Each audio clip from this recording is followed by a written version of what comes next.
bump into that microphone stand. That's what you get though, and your desk is kind of crowded every freaking way. It's way too much stuff just everywhere. Well,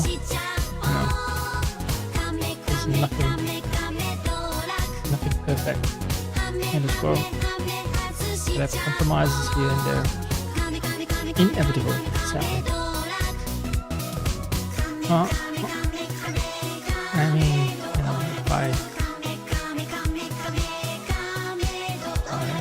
have better material means, then yeah, sure, some of the compromises could be overcome. Still, considering what I know about living conditions of many other people around the world, I consider myself pretty lucky. Even though I know that I'll be joining their ranks soon. Financial situation and employment situation continues. Right, so at least audio is working. The video is not playing, sadly. Yeah. It's supposed to be, a video in the background that's playing on this opening screen. I'm supposed to be able to see my own gameplay, but for some reason it's not running. I don't know why. I mean, I've done all I can. I've actually disconnected from the VPN and I started OBS after I've disconnected from my VPN. So, really, the video still sort of loading. The blame, I guess, doesn't fall on me.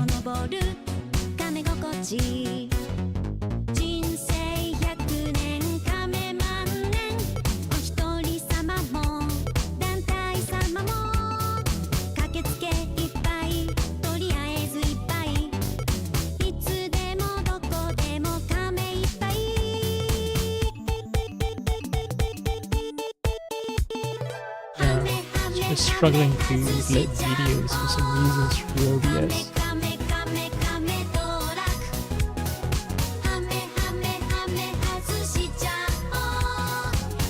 I need to research that. If it's going to be a constant problem and if I want to make this a thing, then I want to know why. When I try to use OBS to play YouTube videos, it just ends up being a constant loading screen. But it'll happen afterwards, I'm not going to destroy it.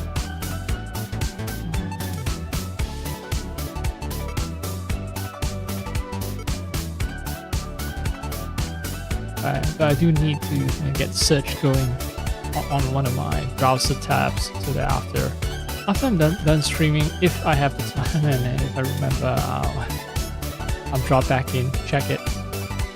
Yeah.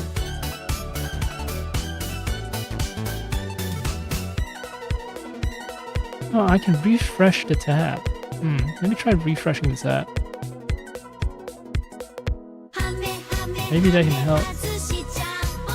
No, even the very first video that's being played struggles to play that video. Well, that's a shame. Anyway, I'll get started with the games, really. So 1666 Amsterdam. I've checked it, and I've seen a lot of negative reviews. And apparently this is just a 30 minutes demo and doesn't have any gameplay elements. It's just introducing you to the world. I still want to check it out. I'm biased both for and against it because, well, jeu numérique, that's very French. Panache. Okay.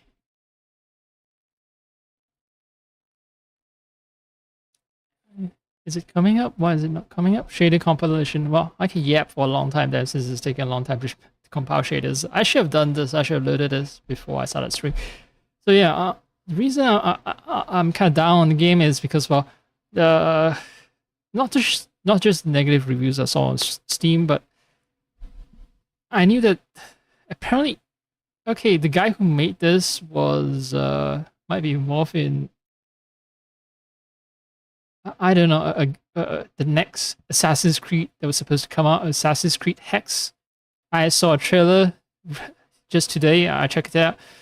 That trailer was 3 years ago, so that lines up around the time when Assassin's Creed Valhalla ended and Mirage was being developed, I think.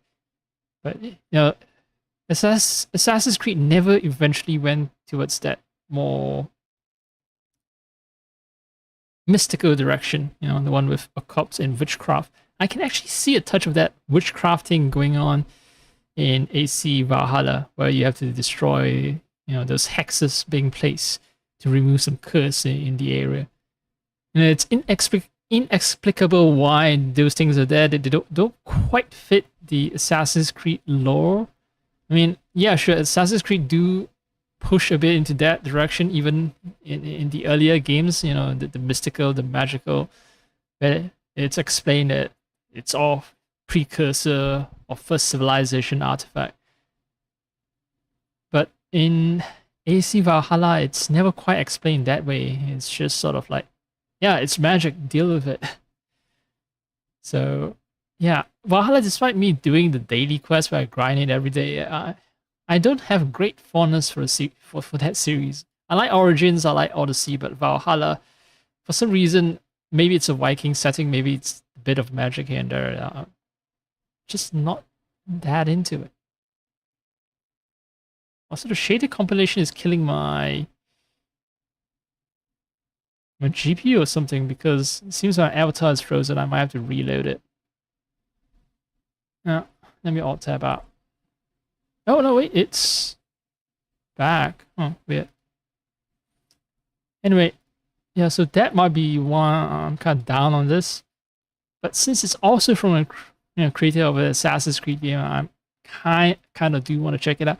The reason I might be positive, I have positive expectations for the game, is because, you know, the internet, the quote-unquote gaming community has hyped it up a lot. They say that this creator was persecuted by Ubisoft for his visionary ideas, and that Ubisoft deliberately bought, you know, after this guy left and joined THQ Montreal, Ubisoft deliberately bought THQ Montreal just so that he can kill his project. That's the narrative being pushed. I don't know how true it is. It makes for a good story, but I don't know if that's true.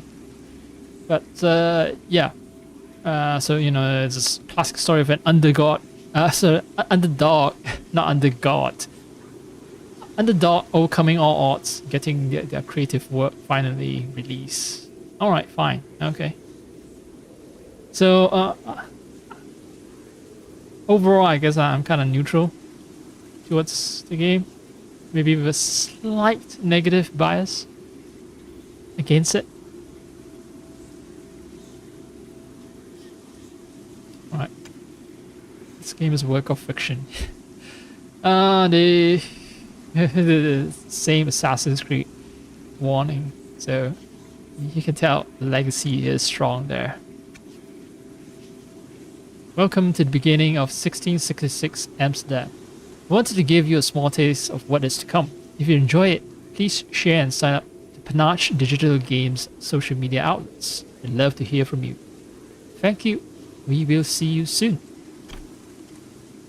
Brightness is actually okay for me today. It's not too bright. The sun is not too bright, so I can see the symbol barely. Subtitles. What changes in streamer mode, I wonder?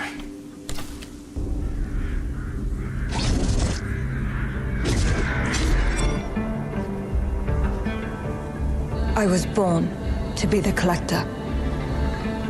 To protect a world I cannot be a part of. Destined to be feared for what I am. It is my fate.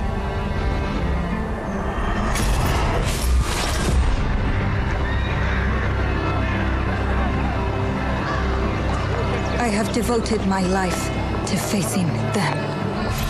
Those granted the power to raise souls. Those corrupted by their gifts.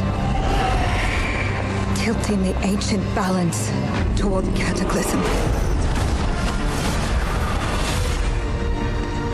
But at last, their debt is due.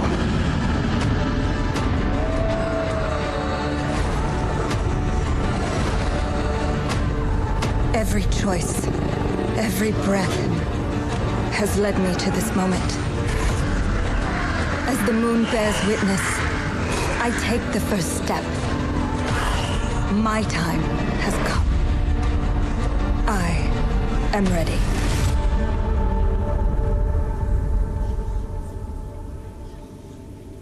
It's a touch loud.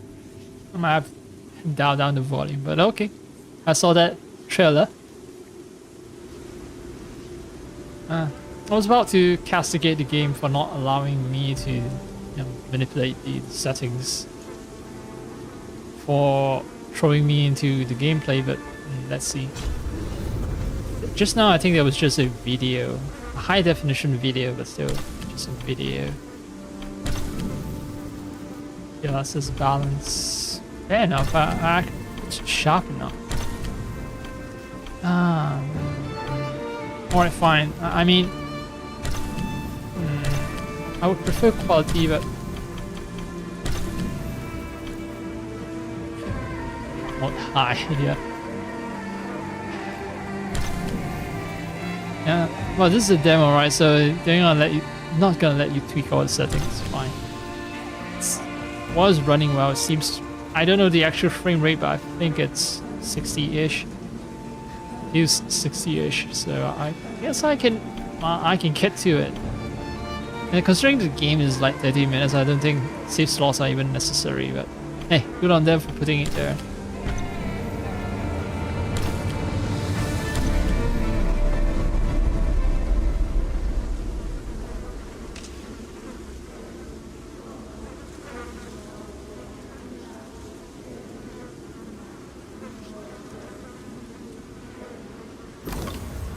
Alright.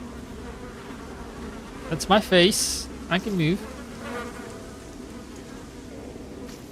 So is this going to be a kitten friendly game, or are we going to have to start?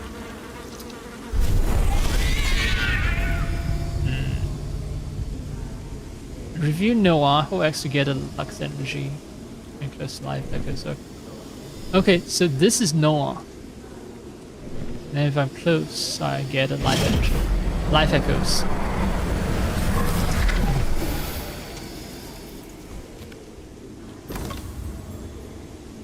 Okay, I'm some kind of evil witch that scares black cats away. Cats who have been feasting on the entrails of goats. Scary. Okay, concentrate. Aim. And any object with floating red leaves. Enchanted.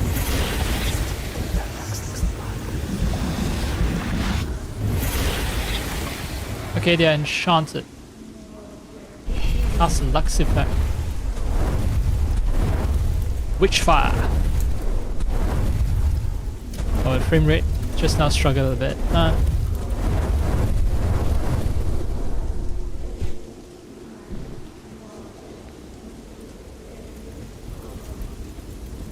Welcome to our adventure. And I'm quite sure they'll change the font in the full game, because that sans serif font doesn't quite jive with the vibe of the game. Or maybe they'll keep it. Yeah, okay, it is a work in progress. Fine. Change, evolve, and grow over time. We know our destination and trust you to help us reach it. Sounds like trying to get crowdfunding. Our work is inspired by the 17th century Dutch culture, among other things. It's crafted with love by this small group of artisans. Heavily French group of artisans, based on last names. Music is composed by Jorain, alright. I don't know who they are, but cool. Xiao Yi Hernan. These artists are given their voices and souls to the characters you're about to discover. Oh. Amanda Ip. Why are there so many? Vaguely. Okay, Xiaoyi, I think, has some Chinese heritage. Ip could be Chinese too. Welcome to the sacred clearing of Zaindaris. Welcome to your commencement ceremony. They fear me. So scared that some of them disappeared.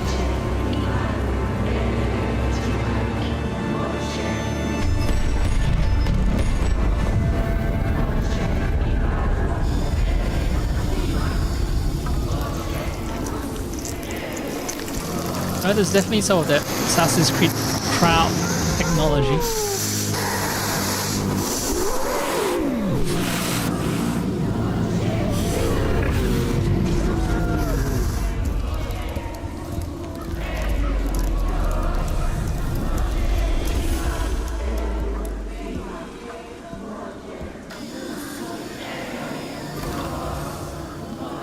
Oh, nice to get a Lux Energy in close line. Yeah, alright. Suck some Lux Energy, aim, cast it somewhere. Enchant. Light it up. Yo, this rave is lit, bro. And livin'. Aliven?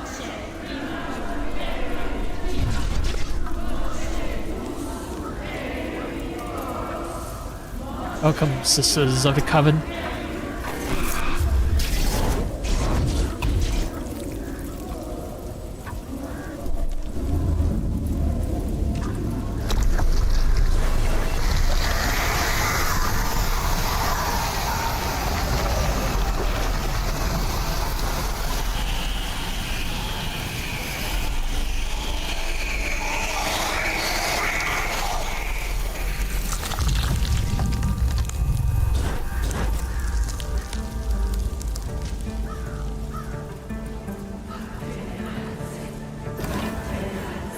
Analyze the cats in sacred tree. Aim, analyze. Alright. The alchemists. Connected to the elements and tuned to constant changes of the world. Transmutation of crude to noble and pursuit of wisdom is so purpose. So I need to confirm one there as my batter rats. What the fuck is a batter rat?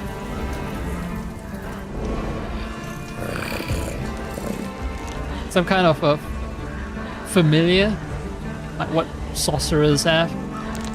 This one is a child, radiates innocence, a powerful urge to smell and see everything, climb and crawl into every nook and crannies, all with an open heart.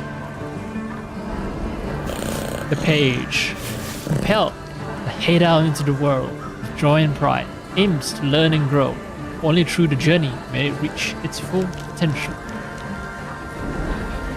The knight stands straight and strong. Eyes shine with courage and virtue.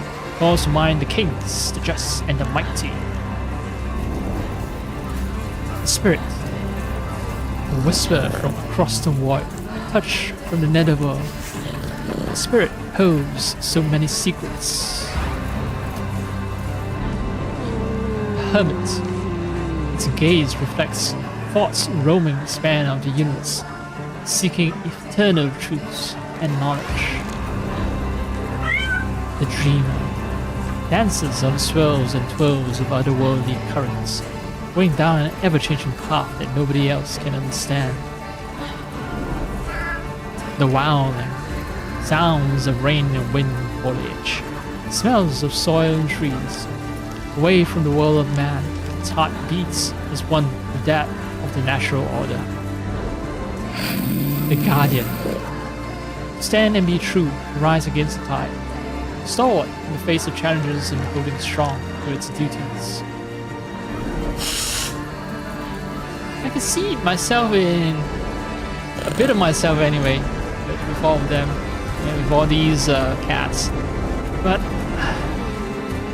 I think the one that resonates most strongly with me right now, since ever since COVID, I lived my life as a hermit, and I do pursue knowledge, pursue truth extremely strongly. Being a bit of a, I guess you can call me a Marxist, a communist. So, yeah, you be my battle rats.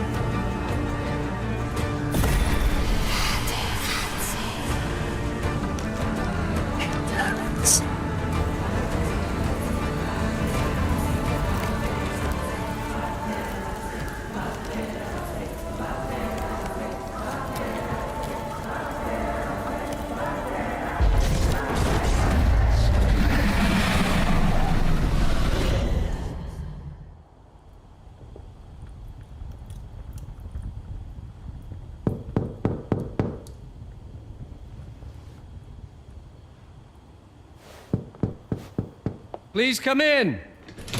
Professor Lucas? Yes. Yes, and you must be Cleo. I'm up here. Please join me. Be right there.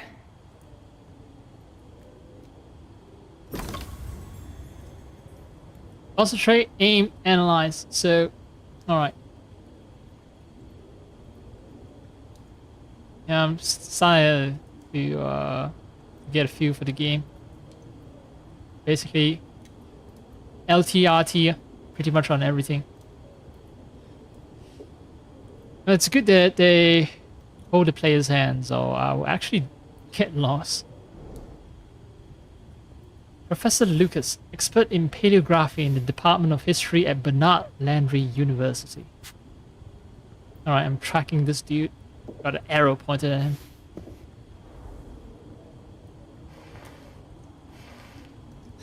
Because I'm picking out a target for assassination. You might very well appreciate this spot, Cleo. Sure thing, dude. I don't know, I feel like exploring everything. Except going towards my objective. Is there a run button? No. It doesn't feel like I can run.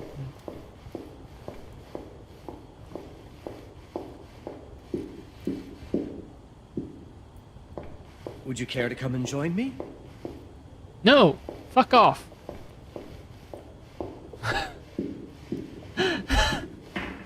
Why am I so mean? Can't help it. It's me.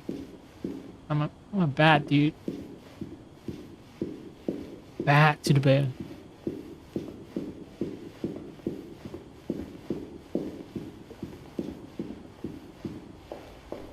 I mean, hermit is my Batarazzi, right? So I like to be alone, okay, Professor?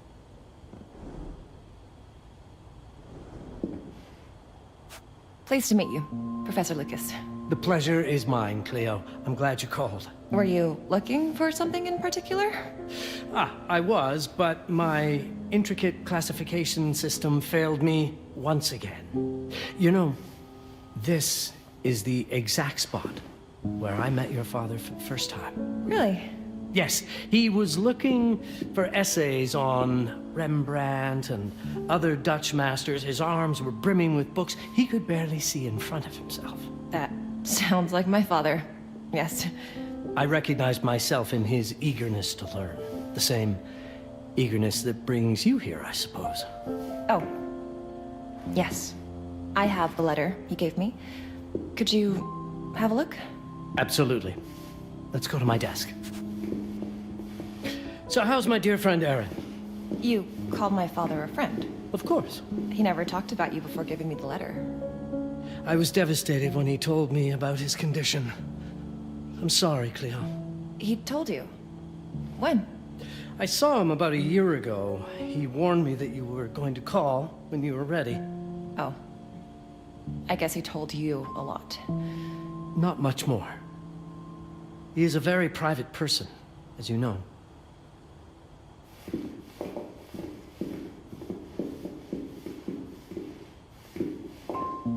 Yeah, apparently I'm also like jumping. This demo we're jumping between 1999 to 1666. Let us settle at my desk, just there. Oh, okay. I thought this was your. That was your desk. Fireplace. that would be down there. All right, let's move.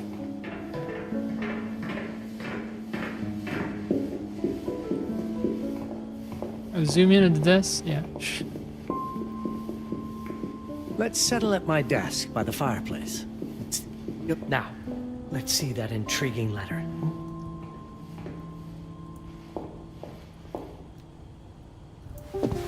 I can't read past the first line my father wrote. And then there's this last part at the end. Both are in English, but everything else is... Grammar error. I was hoping you could help me. I've never seen anything like this before. The writing seems to be hidden behind some sort of veil, and there's movement in it. It's like something organic. You're absolutely right. I've only seen this once before. I have a 300-year-old manuscript that has the same protective layer, which means that this letter is from the Zandaris tribe. Zandaris? Yes, it's a very ancient tribe. I wonder how your father got this letter. Can you decipher it? I'm afraid I can't. But there is a tome in here on ancient writing that mentions the Zandaris' protected communication. Although finding it may be a bit of a challenge, I think I might have stored it a little too well. The library's registry should help. That's work in progress. Subtitles not being perfect, I guess, is understandable. LTRT. LTRT. Did you find the tome? The library's registry might help. It's on the table in the center.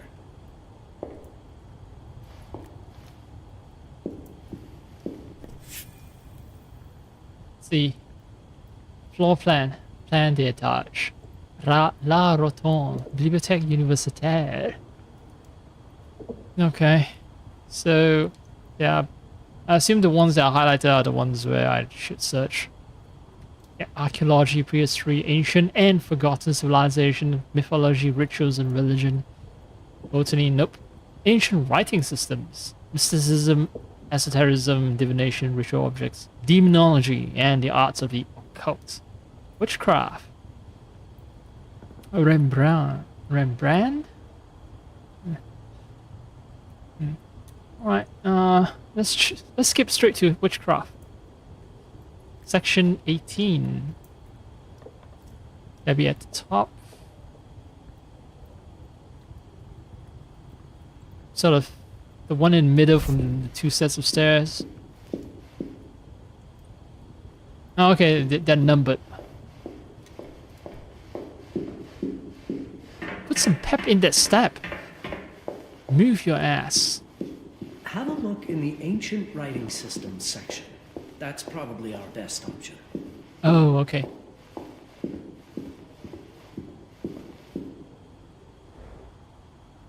Hi, David. Why do I need to track David? I don't know. I thought they'll at least do something like, you know, give you something interesting, like piece of interesting text if you want to the witchcraft section. Right, if ancient writing is where I should go, then... Did you find the tome? The library's registry might help. It's on the table in the center. The inverse kinematics is not the best, but whatever.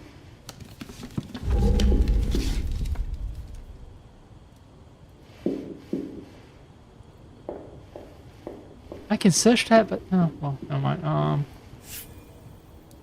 Ancient writing, section 6.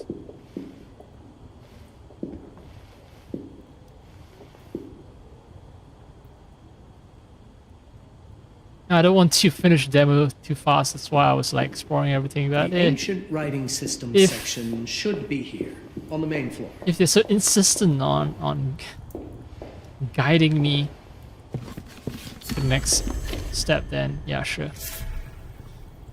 Ancient civilizations. Limited information exists regarding the Zandaris tribe, with its origins tracing back to the pre-pottery Neolithic period, circa 10,000 BCE, before Common Era. more recent references of this Zaindaris emerge in the 14th century, alluding to the tribe as a secret society. Surviving accounts suggest that certain members of the tribe were in possession of a distinctive object known as the Hiparan. When the Hiparan was adorned and directed toward protected information from other Zaindaris members, the beholder was, purportedly, able to decipher their meaning. The nature of the Hiparan remains unclear, but it seems that the Hiparan itself was concealed within an object that appeared unremarkable to the casual observer.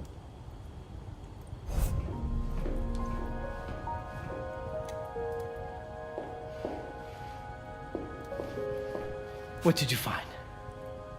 Protected Zendaris information was only decipherable through an object.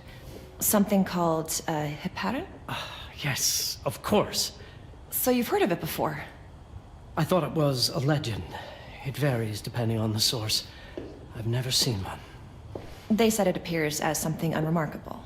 I wonder, has your father ever given you something other than the letter? Something like a key or a pendant? He gave this to me when I was a child. But I don't think it has anything to do with... Fascinating. I don't see how this could help us decipher a language. Doesn't hurt to try.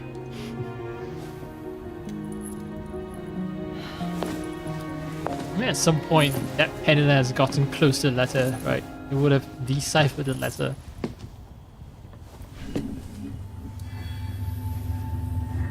Maybe she has to intentionally hold it over the letter to decipher it. It doesn't work.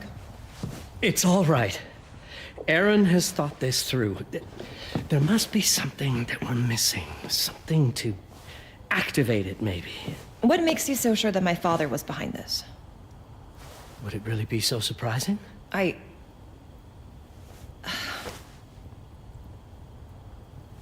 just wish he had told me more before he... I understand, but this is his way to do so. Aaron made sure that we would meet in this very room. He's a brilliant man. None of this is coincidence. Have a look around. See if there's anything that piques your interest. Something only you could notice? What is with the dude's hands? Did you know that my father donated a bust of Rembrandt to this school? I didn't. I'm afraid to say I never paid much attention to their donors. That must mean something, right? I know he loves this school, but... I'd say follow that lead. There's a section in this library dedicated to Rembrandt. I'm not sure your father left you anything here, but I do know he would have wanted you to look into Rembrandt. You should take a look at the section dedicated to the master. Rembrandt. Alright. Alright. Rembrandt.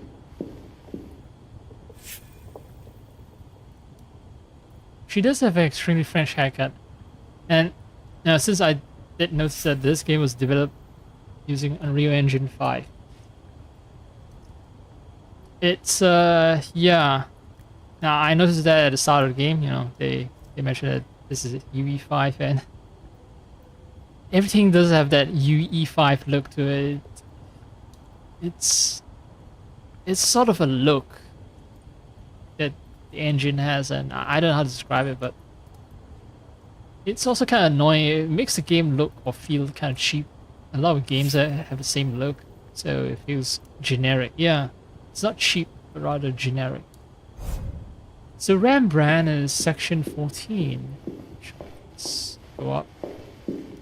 And so there is something of a run button. I noticed that she does move a little faster if I press down on the left stick. That's not that much faster. If Aaron did leave us something, it wouldn't be surprising if it tied back to Rembrandt in one way or another. And this one is Nicholas Canton. My father is Aaron. Aaron.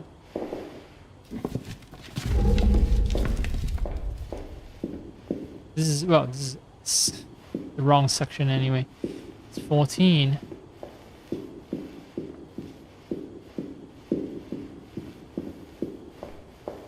Maybe this dude. Rembrandt. Hamzoon Variant. I don't know how to Show me pronounce everything Dutch your names. father might have left you, Cleo. 2 heads are better than 1. Yep. A Rembrandt, generously donated by esteemed and nonetheless and lecturer of our art history curriculum, Aaron Long Smith.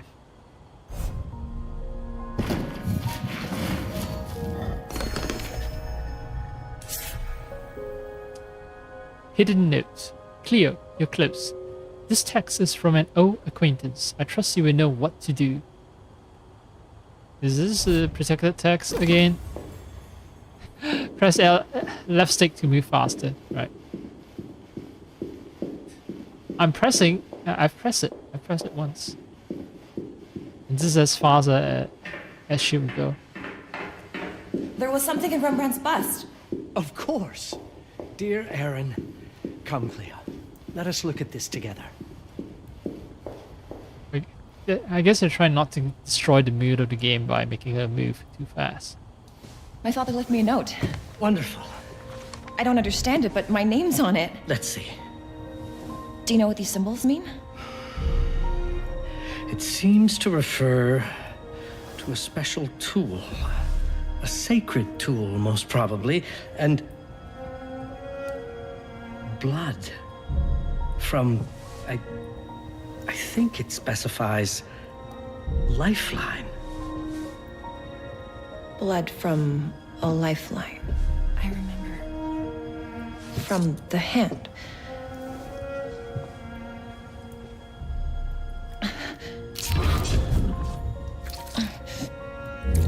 Well, she's way too eager to cut herself.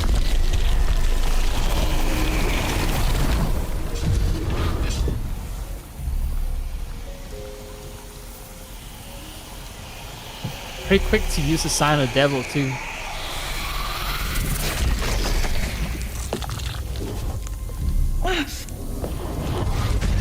That escalated very quickly.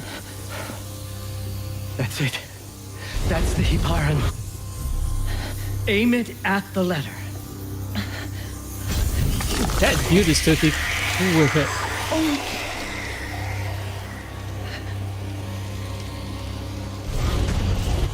Are you all right? Yes. It's... Cleo, if you're reading this, Papa? it means you're experiencing Nux. It's this dark energy you can feel through your guts. Don't worry. It's yours, Cleo. And you'll become its master. You're my daughter, Mabel, and I love you deeply. I once promised to tell you everything about your mother. This is it. But not the way you were expecting. Take these words as a guide to prepare you for what's coming. It all started on December 30th, 1999. I was with Agnes, my girlfriend at the time. We were in Amsterdam for the year 2000 celebrations, and we had a room in a pretty cool hotel. I thought we were turning the page on a year, a century, a millennium. It was more than that. We were standing at the beginning of a new cycle. And you, Mabel, would be part of it. Fuck. No, I've got to say that the game strongly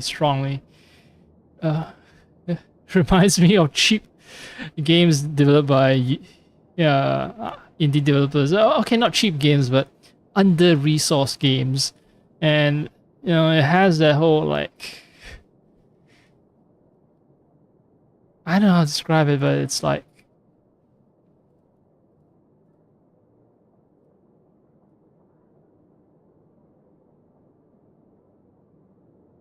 It feels like... It feels like it's some UE5 project of some university student knocked out in 2 weeks. I know there's way more effort involved in this game than just 2 weeks. Like, there's probably years in development. But that's the problem with UE5, I guess. It makes everything look generic. I was praising this game for the crowd technology earlier, but I don't know. This section looks extremely generic. The early section with the witch, that's good. But I guess that's where they invested most of their time and energy in, like these modern day sections, which is kind of like, you know, the same thing with Assassin's Creed being set in the modern day and traveling back in time and all that. So the modern day areas will definitely not receive that much attention, while you know, the 17th century, the 1666 period, that will be where they invested their game dev resources in. Now this is the correct text, and the font is right. Everything starts with Agnes. Okay. Okay. Why does everything start with Agnes? Everything Stop starts kissing with me. Agnes, as far as you and I are concerned, Cleo. But in fact, it's hard to grasp how ancient this story is. You could just walk in, huh? Happy New Year! Y2K! CRT monitors, yay!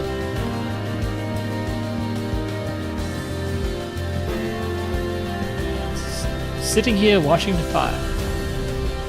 How entertaining! Not speaking a single word to each other, just watching the fire. Because back in 1999, that's all the entertainment that we get. Those of you born after 1999 are kind of lucky. Agnes is different, and oh so, yet joyful. Oh so, huh? As if she has a bloodline of ancient people. Fucking invisible walls.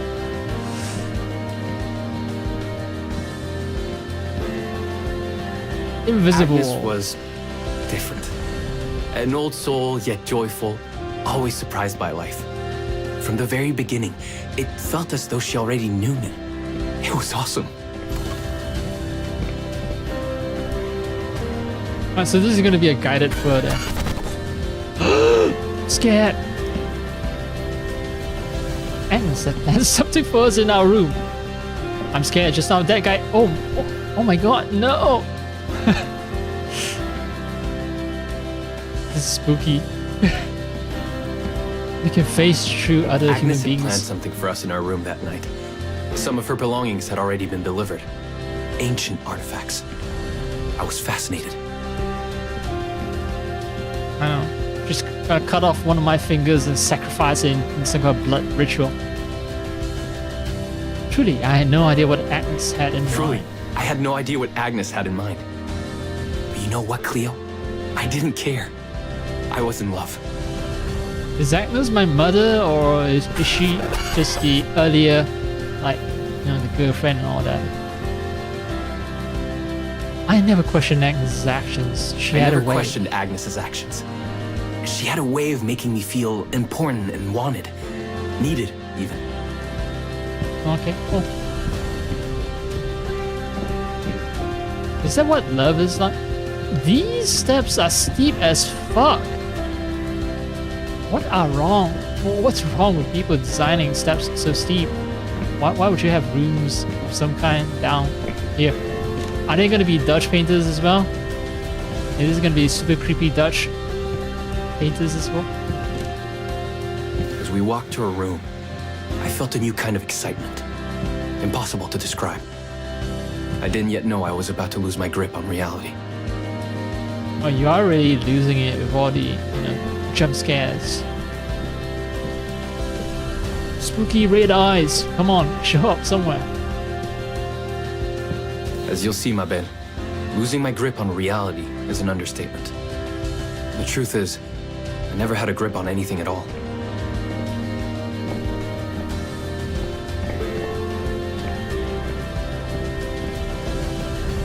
The closer we got, the more something stirred in my veins. Nothing unpleasant. More as though the city's canals were running through my body.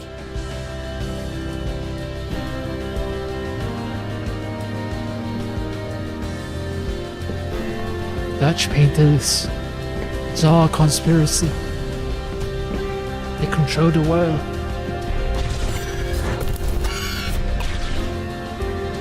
The There was something electric about Agnes. A force emanated from her. The force I was about to discover. And the jump scare actually worked the first 2-3 times, but the more they use it, it kind of loses its effect. Maybe that's the intended effect, to acclimatize me to constant jump scares.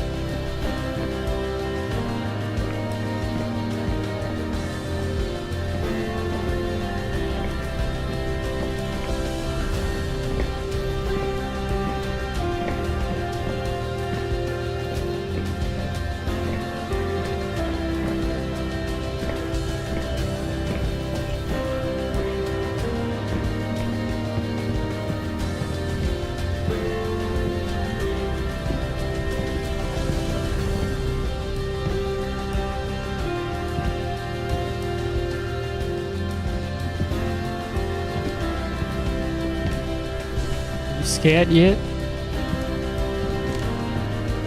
Look at that. It's all connected.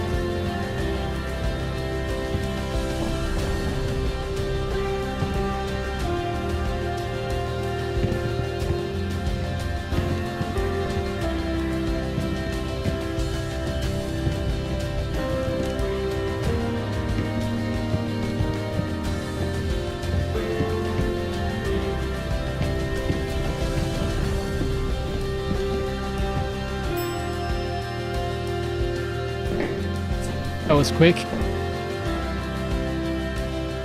All in all, what awaited me in that room never felt threatening, Cleo. Deep inside, somehow, it always felt as though I'd been chosen.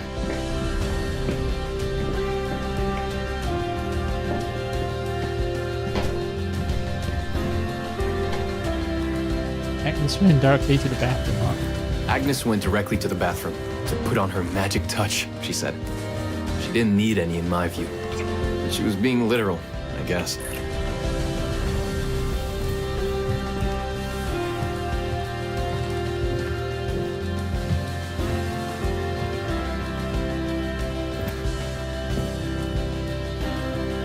That chin.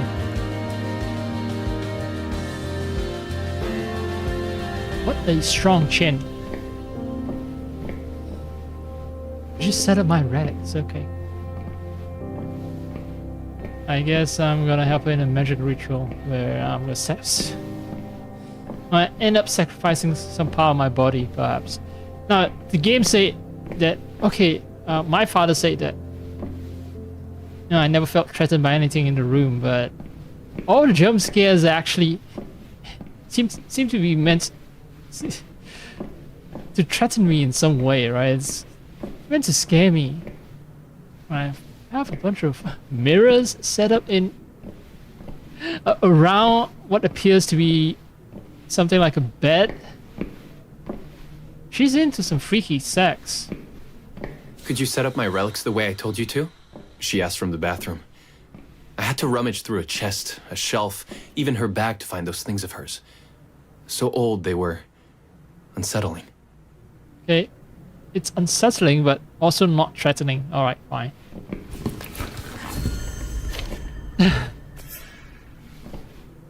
Tapestry. Okay.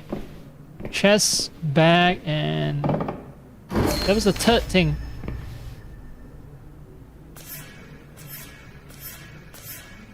They come pre-smoldering already.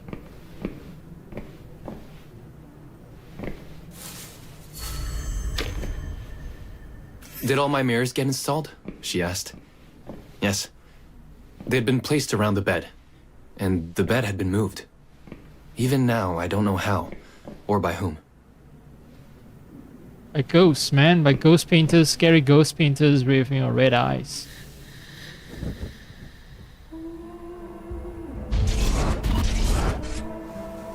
When everything was ready as Agnes requested, she came out of the bathroom. Did Agnes ask you to undress as well?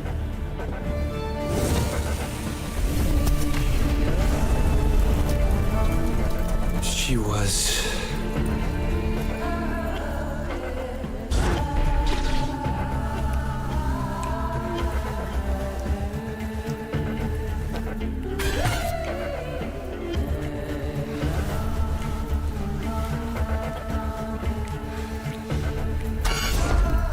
But the dude is in love.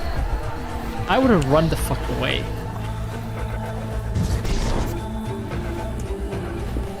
I have no words to describe what followed, Cleo. It felt ethereal until I lost the thread.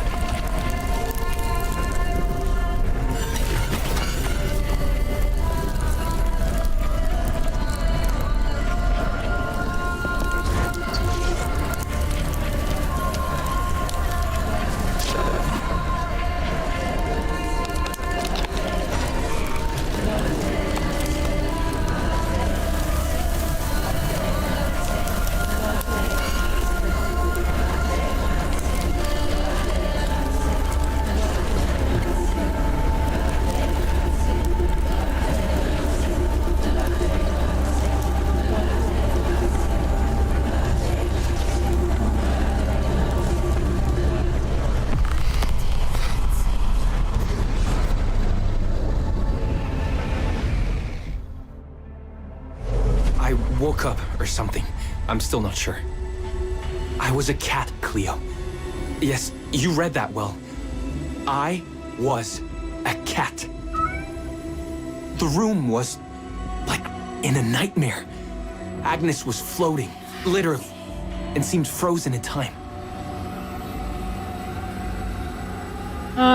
Right, so this game is meant for the cat woman in your life, I guess. Women who keep 100 cats in their apartment. Yes, you get to fuck your cat. Imagine that cat to be some knight in shining armor.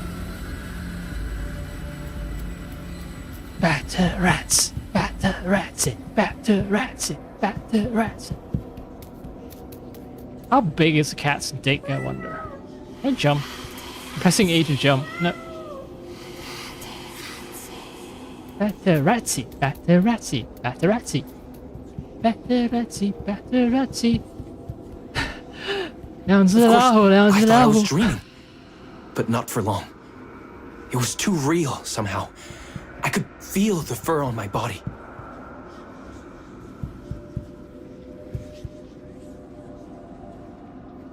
She's fully dressed now.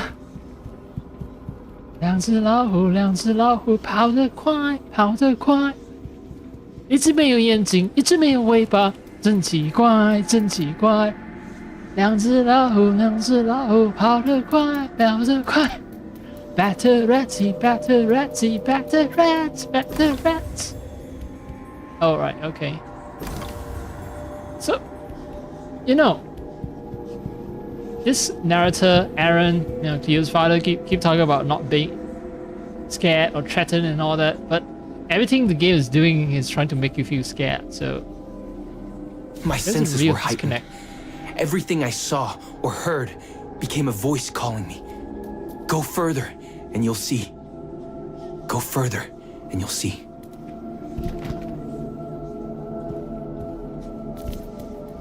Okay.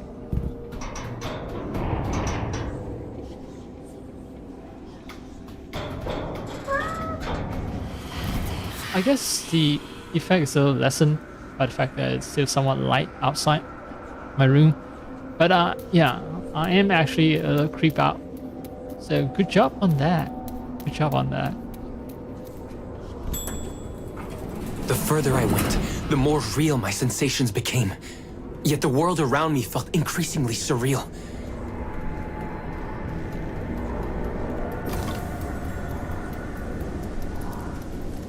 It was scary, disturbing, but something was definitely calling to me from what seemed to be the other side.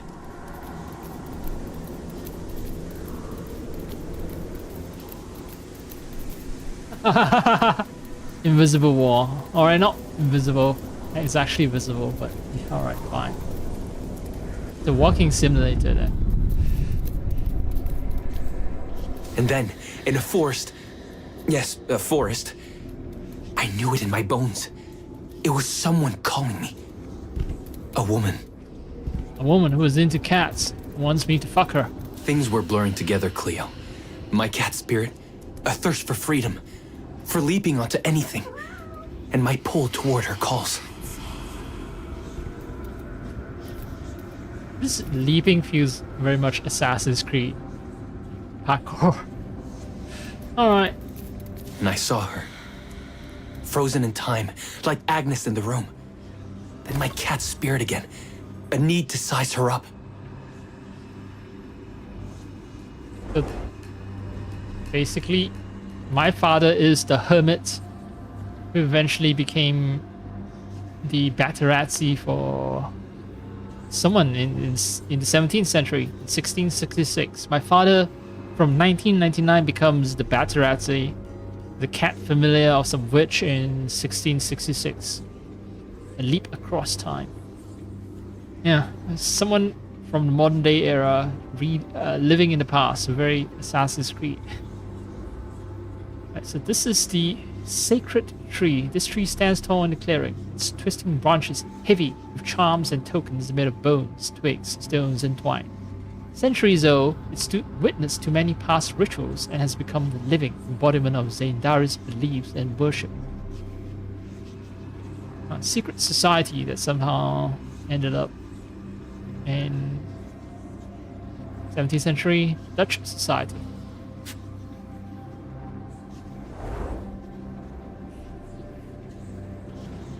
What's that?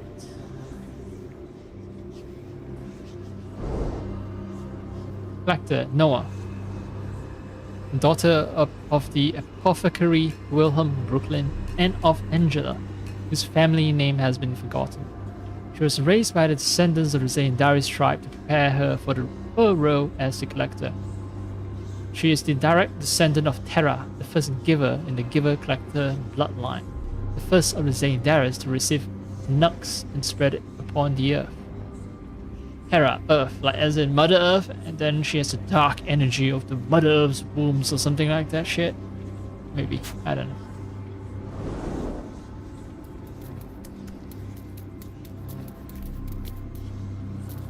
Then it happened. For a brief moment, I became fully feline.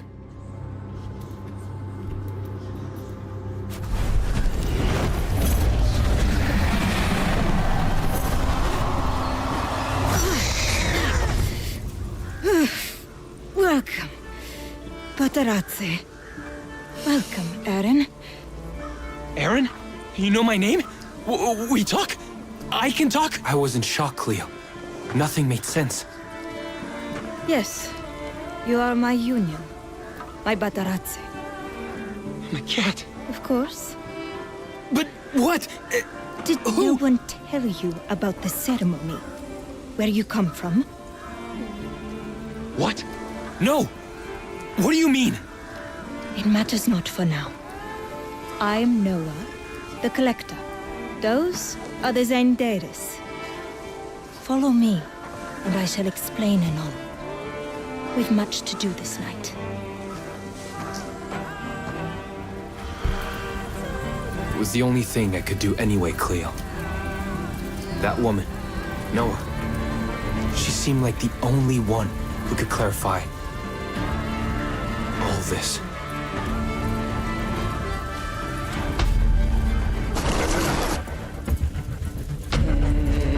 Alright, I think this is the end of the demo then.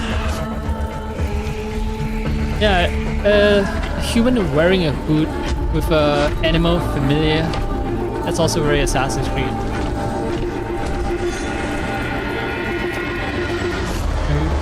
We've always been able to summon our eagle, or hawk, or raven familiar, right?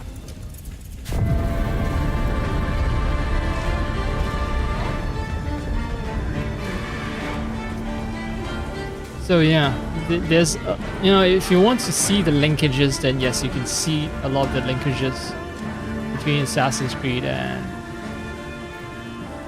this game. I wonder if someone didn't know that this game is developed by someone linked to the AC series, would they actually be able to make the linkages if they've played, you know, an AC game before? Would they notice, oh, this game kind of feels like AC because Yeah, if you know, then you'll notice it. If you don't, then I think you won't really notice it. Anyway, the demo's ended. We hope you enjoy your time with us. You will soon be able to discover our take on Amsterdam and unveil the mysteries surrounding Noah and Aaron. Alright, I quit the game. Actually, before I move on to the next game, let me just put on BRB. Let's see.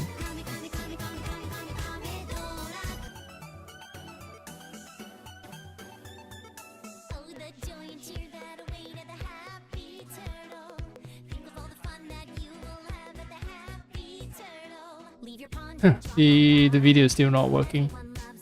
Still loading. I am live.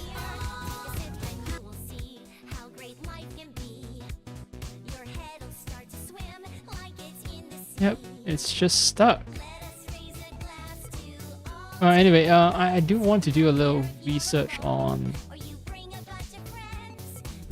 Valhalla. Who made AC Valhalla, and if the guy who made this 1666 Amsterdam is linked to AC Valhalla as well, because I do see some touches that could link the two guys together.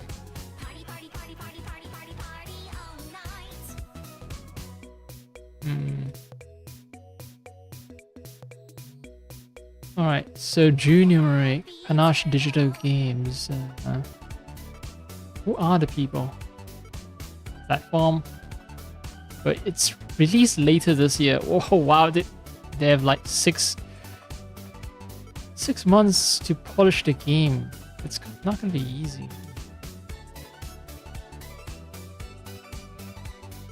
Who are the developers? There's Lad.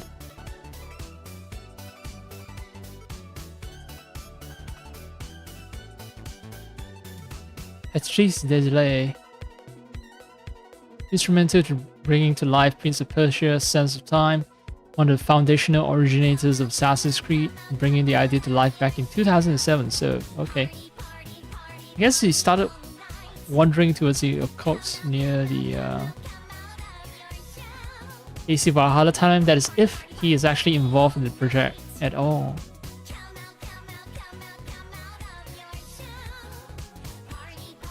Okay, no, he actually left very early. After laying the groundwork for the series and first sequels, Deslay had a complicated breakup with Ubisoft.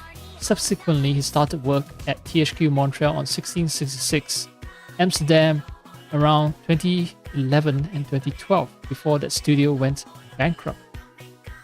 And Ubisoft purchased the studio and its properties at an auction. And Deslay was promptly let go again, without rights to his projects. By 2016, Deslay regained rights to the project, and work once again began in earnest to develop the project as new studio, Panache Digital Games. Alright, so not such a strong connection there.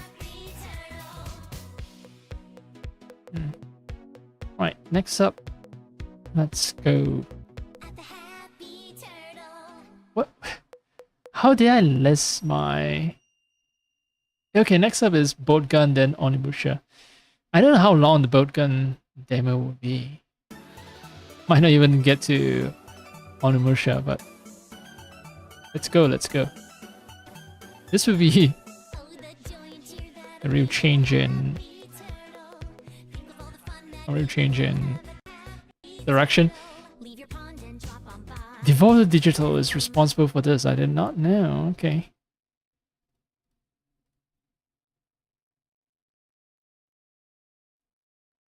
Aurochs Digital. Alright. Audio, everything's good. Let's move on.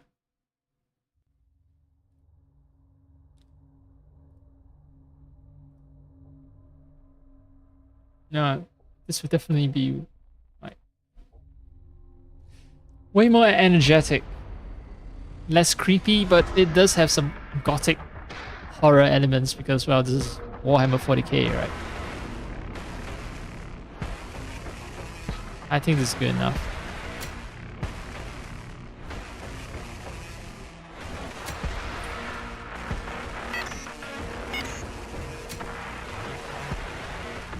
Explosions and flashing lights, so if you have photosensitive epilepsy, be careful.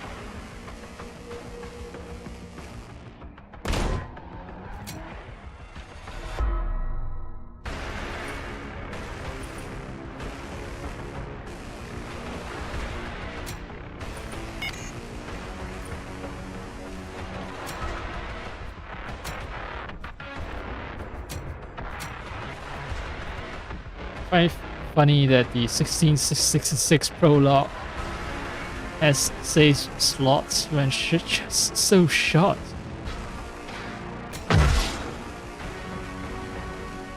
Oh, I thought they were gonna do everything old style. This just feels like something with low resolution instead of intentionally low res stuff. Alright, so Sisters of Battle or Stern Guard veteran. Melankado, Nira Vera. I don't know, man. This is a sequel, right? Sequel. New thing about the sequel is having a female protagonist, is it? I don't know. Slide rapidly with LB. You can leap. Press A during the slide to leap. Hold A for time slow leap. B for meltable. Or B for frag grenade if I go for the standard Space Marine. I'm not some guy who's a jar. I'm a Yasuke player. I like charging into things and breaking them up. I can regenerate if I'm near death. Naira's belief in the Emperor is unbreakable. When her faith is very low, it regenerates over time. Alright, let's go for boring and standard Space Marine. At medium difficulty, worthy of the Imperium's mightiest. Classic experience, they claim.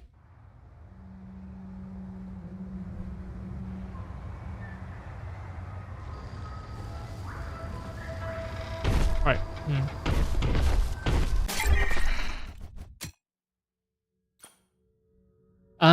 That does explain a little bit about why things don't look quite sharp. So what sort of Windows full screen is what I want, yeah. No VSync. Thank you very much. I already have that enabled somewhere else. Pixelation, retro, color compression, no. Yeah, now it's sharp for me.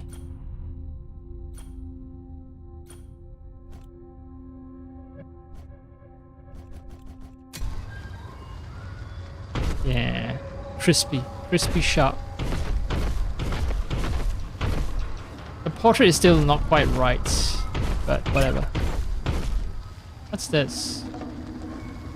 Is it my familiar that follows me around?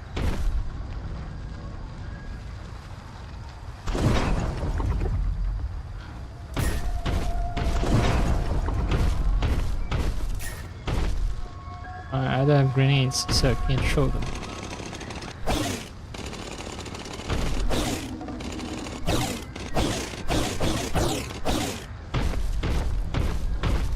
Don't know how to play the game. Let's hope there's a tutorial. If not, it's gonna end very badly for me. It looks like a trap.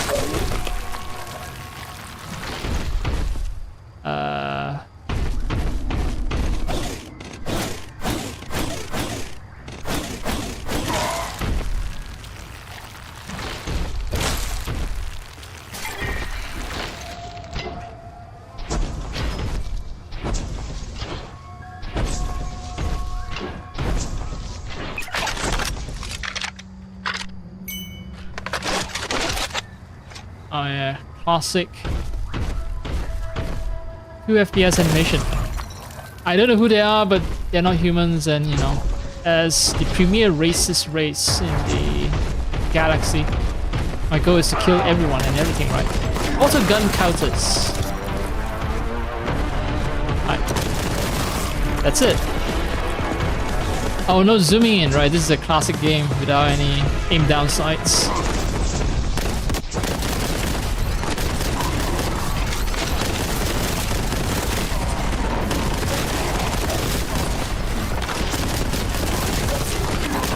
Oh, it's loud.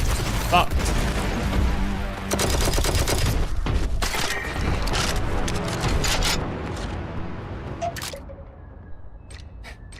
This is very modern game where you have a weapon wheel, switch between guns.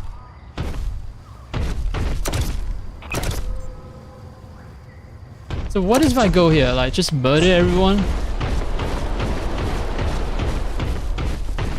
The Emperor wants me to purge the Zeniths. I'm just carrying out his dictate to its logical conclusion. Murder everyone. Murder everyone. That's the trap. Alright, great. Wait, can I mantle up? Yeah, okay, I can mantle. Can I drown?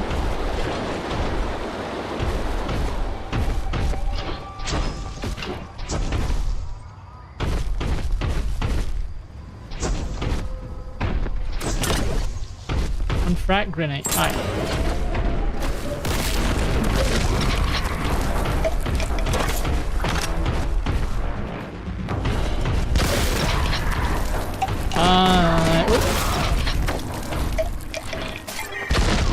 Oh, cool.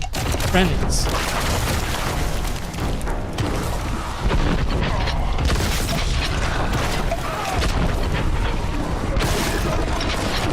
I thought Plague Marines are comparable to me in terms of like power level.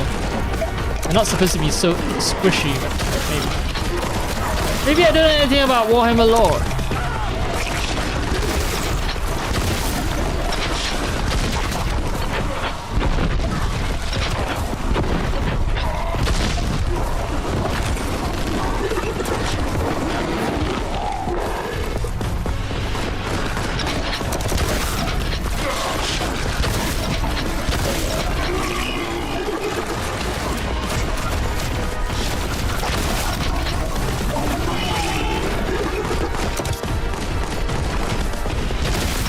Died. Venting, fail. Okay. So, too noxious for even Space Marine's armor. Which means I'll get damaged, I guess, if I go that route.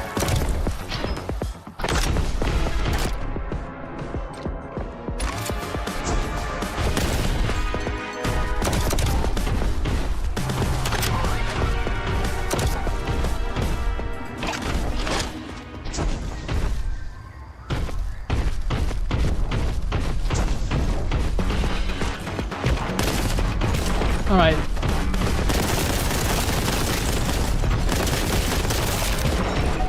It does sound pretty loud. As a Boltgun should sound, right? It's basically a miniature rocket launcher, right?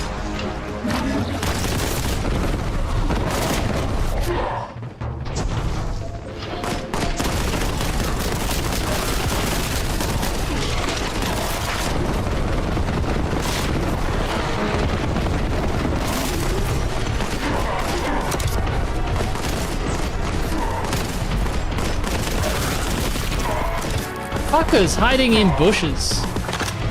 How dare you?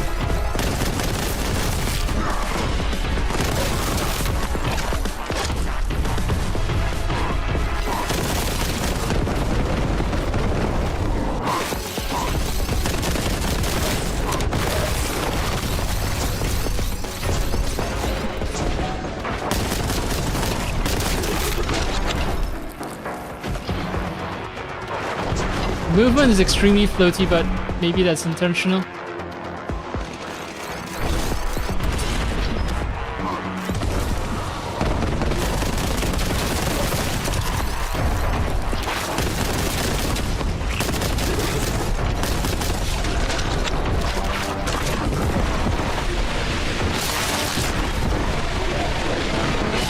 Wait, I have to press LT twice, was it?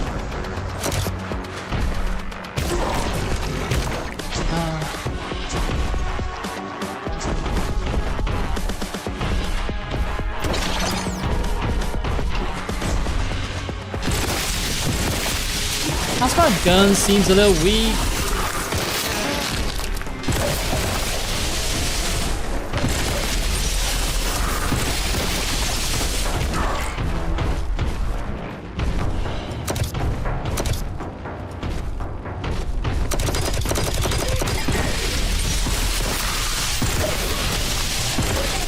It's just large.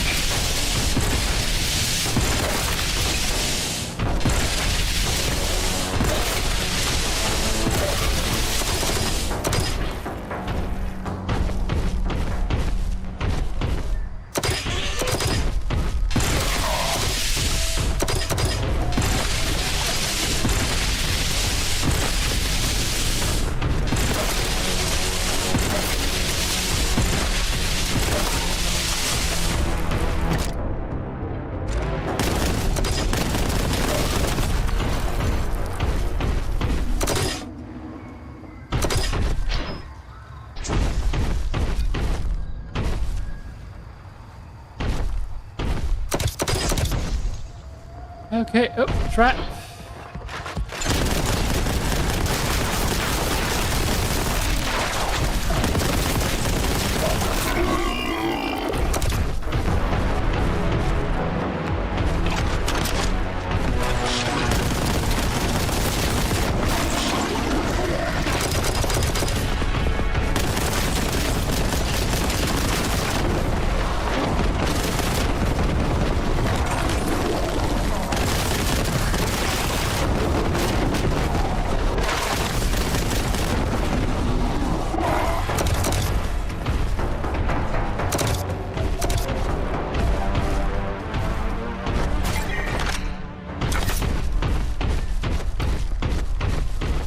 Breaches in Imperial uniform regulations. That's what they care about in the heat of combat. Great.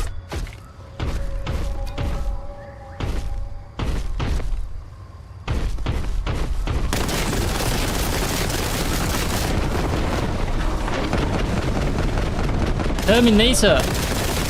Oh no, boss. Or some kind of semi-boss fight.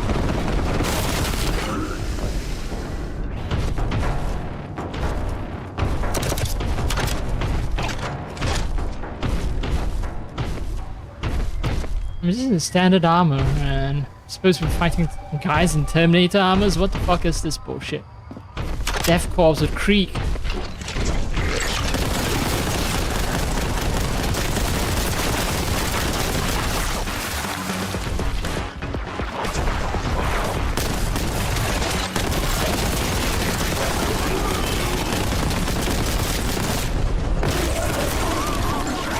Oh, I can kill allies. Great.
This is gonna be a boss fight, right?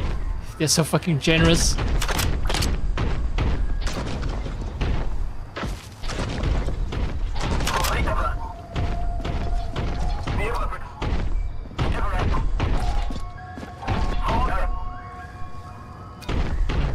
want to test something. Okay.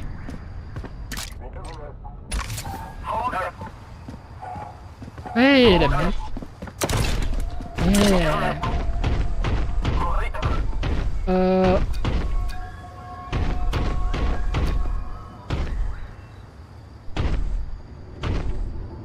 Guess my goal is to find a way out of this quite literal quagmire. Munitions boo. Lock and loaded.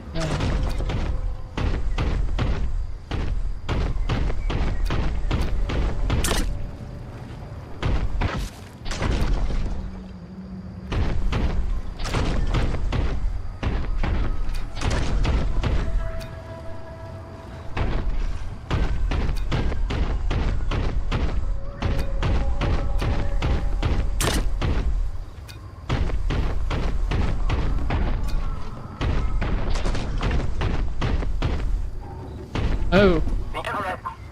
Okay. Alright. Brother man, the signal has been received. Proceeding to your location. ETA 58 seconds. Survive until then, I assume.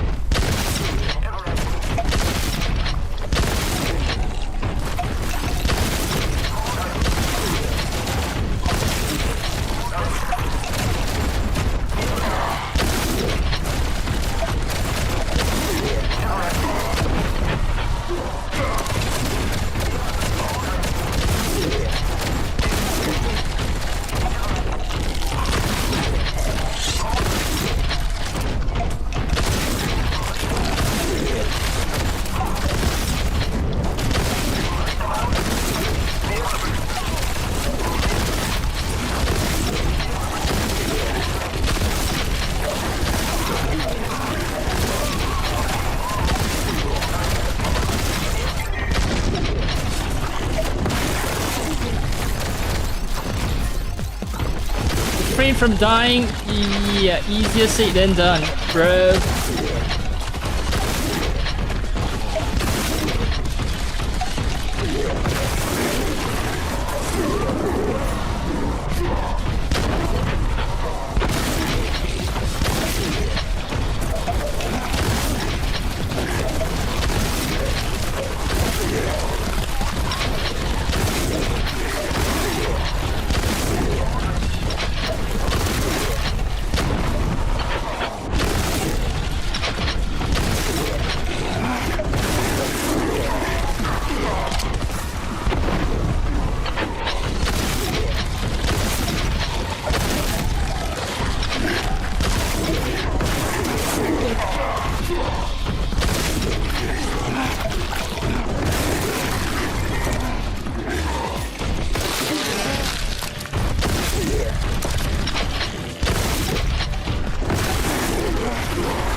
Okay, I fucked up. Great.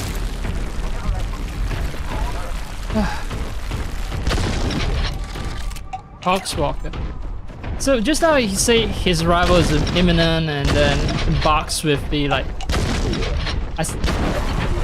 How imminent was it?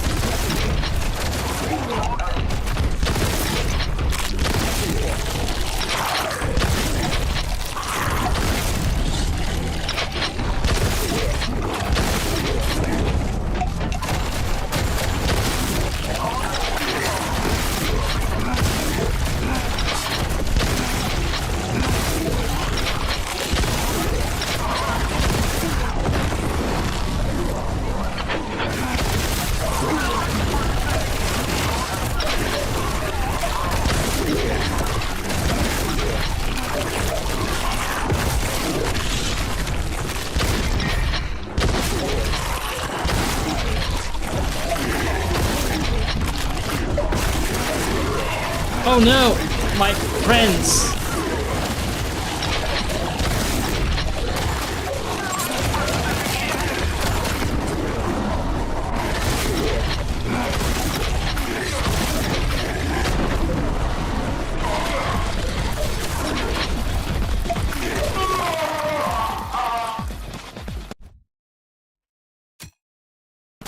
Well, well, well. Well, well, well, well, well.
Boltgun seems to be like way more effective for some reason.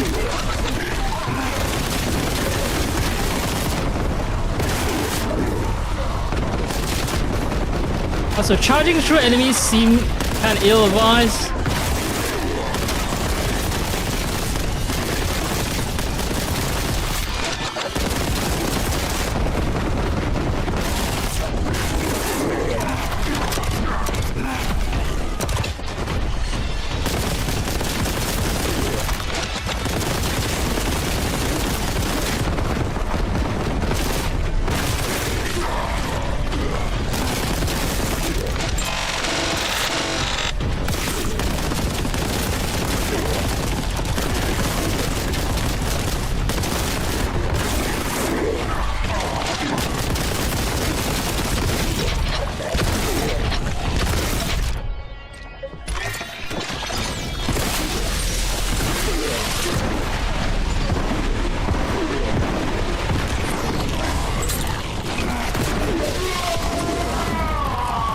I don't get it. Embark swiftly.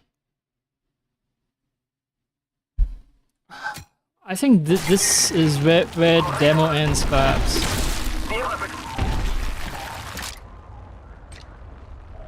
Okay, arrival is imminent. Embark swiftly. Like, is there an end to the enemy wave or what? That's what I need to know.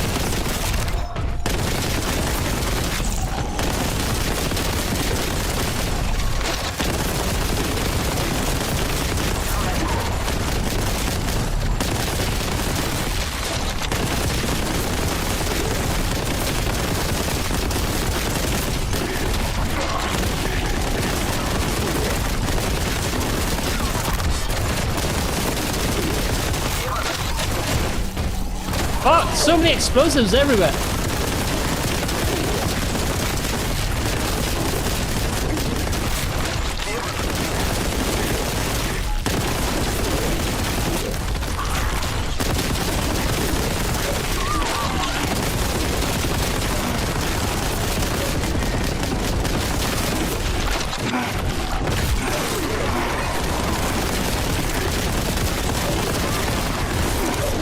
Oh no, my friend!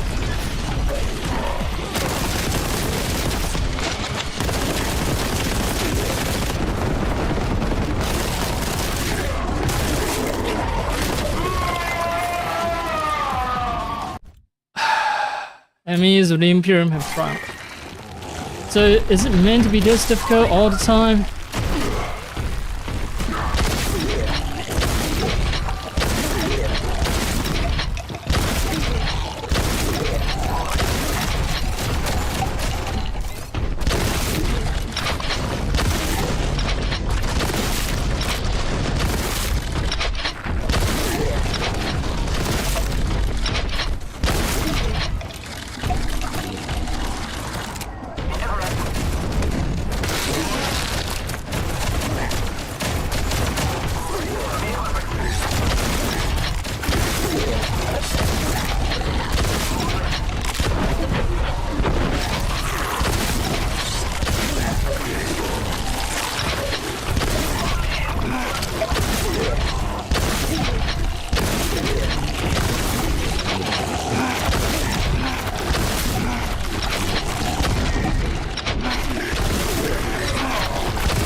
This is just endless and quite frankly a little frustrating.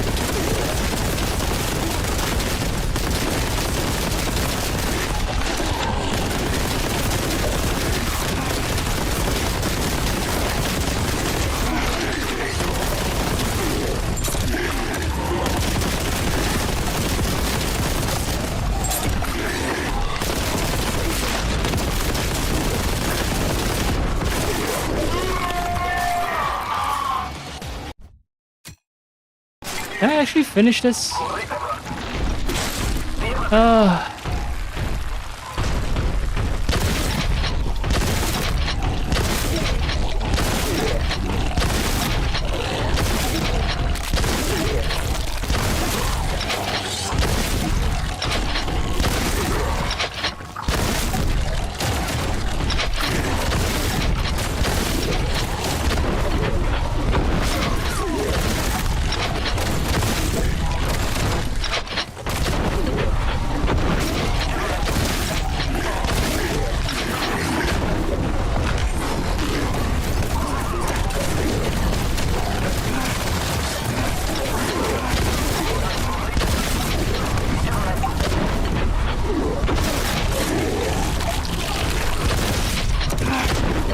Oh no, I should have gotten...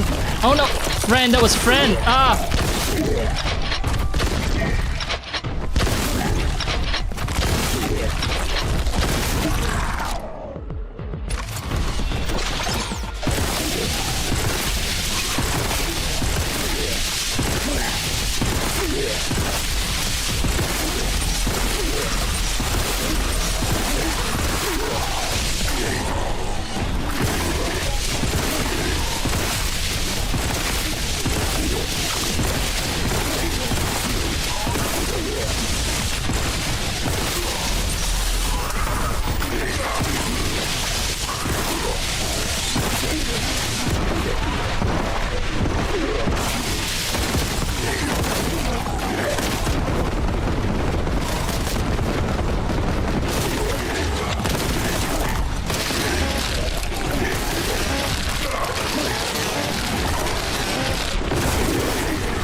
I'm gonna look up if it's actually...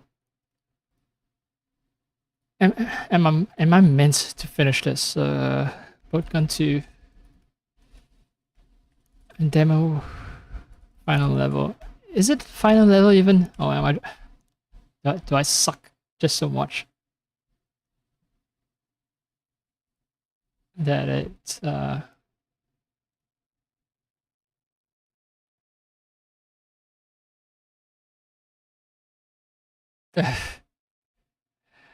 That I don't get to see the other parts of the demo because I just can't clear it. Okay, people are thinking about getting a flamer earlier in the level. So...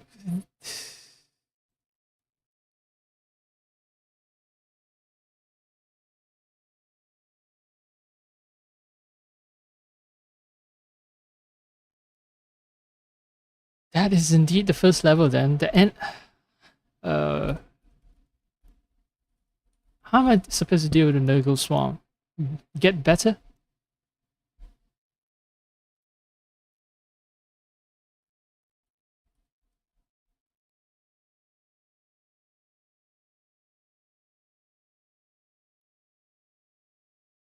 Endless enemy wave. Yeah, that's... Maybe someone will talk about unlimited waves. Boltgun 2 demo. No, I think no one has any problems with that level.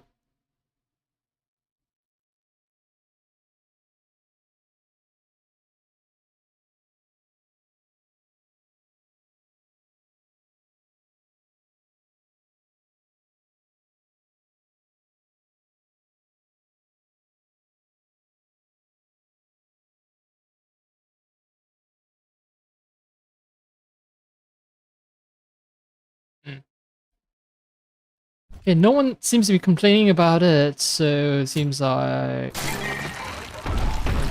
it's my skill level not being up to snuff.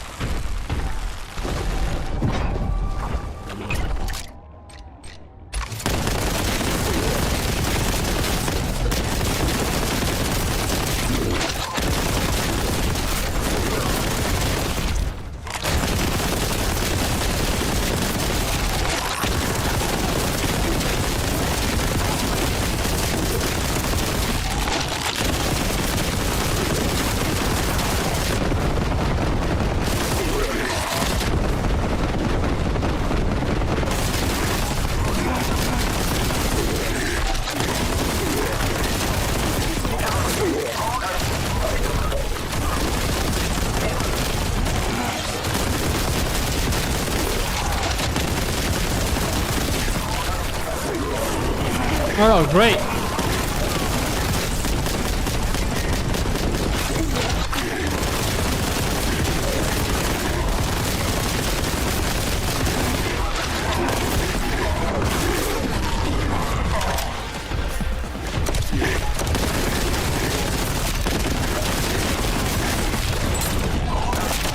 No!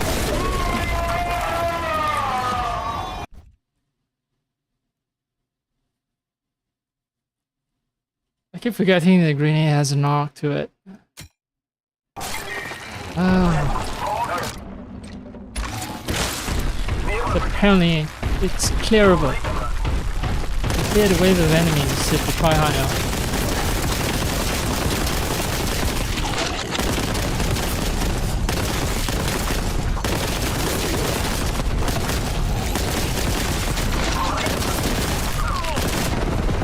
The elevation differences in the fact that there are friendlies that I can injure. No, I did not. I pressed B because I thought there was a dodge button, because at this point it's like, you know, endless wave of enemies. My brain is not thinking. I already am thinking of other games.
Oh, I don't have... I'm pressing B, motherfucker!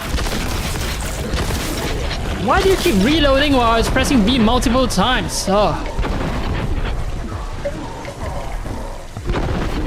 Arc is too much. Ah!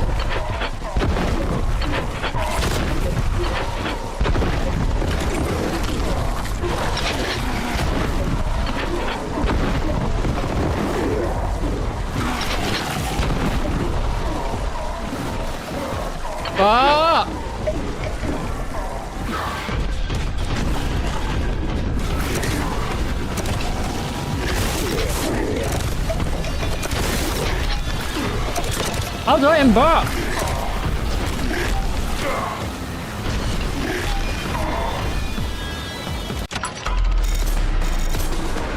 Oh, okay. Breaking the Ice, Part 2. You order transport class pilots drop you high amid frozen peaks. You need to battle through the elements and numerous heretics to gain access to the facility within the mountain. Okay. Yeah, I was just so frustrated. Dead.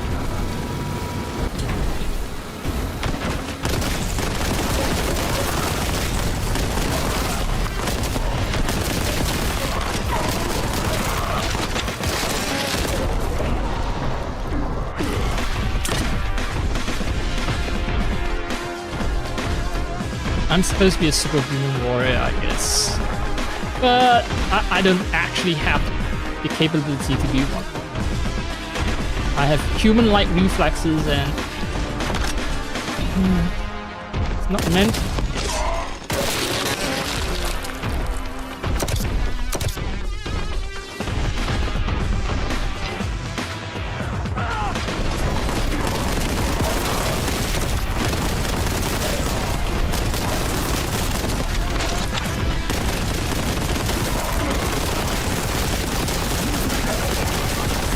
Berserkers are definitely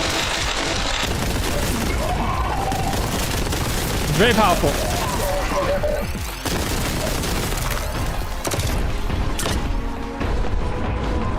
And charge towards you, which adds a sense of like The real threat.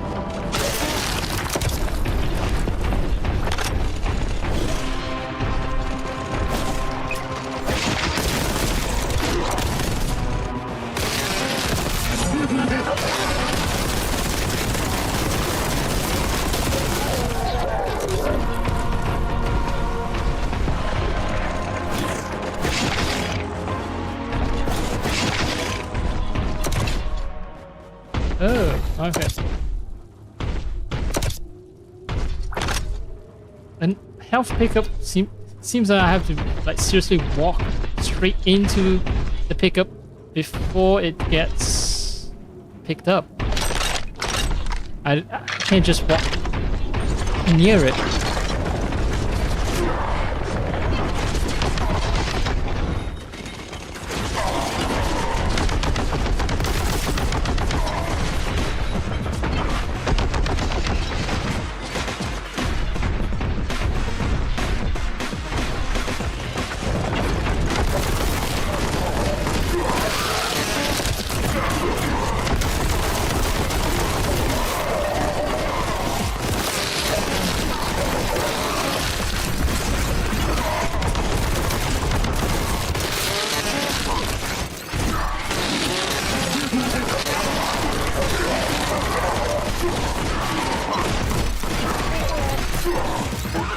No!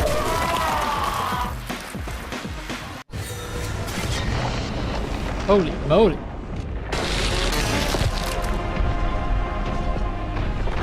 Yeah, I suck at this game. If this is medium difficulty, I should have think what the higher difficulties are like.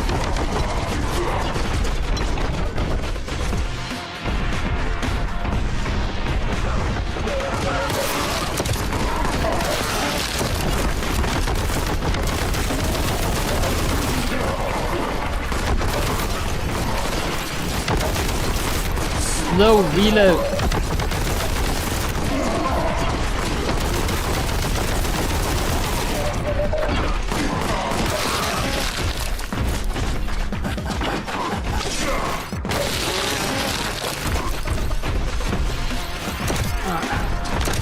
Alright. I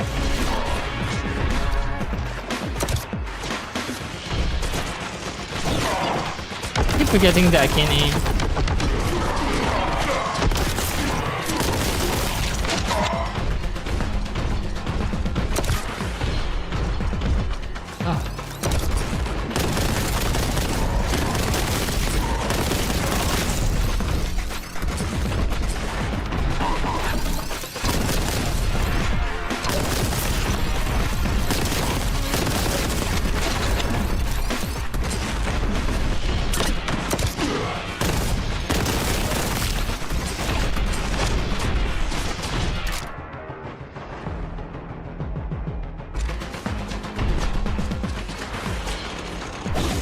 Can't aim. I can't aim. I just have to.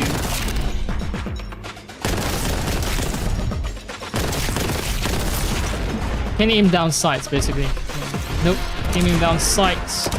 This is a classic shooter. Can bring that mentality, a newfangled mentality into this game.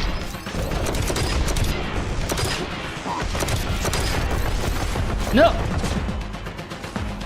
Well, at least it doesn't count as real death, I guess. So, right, this, here, you jump, then you jump.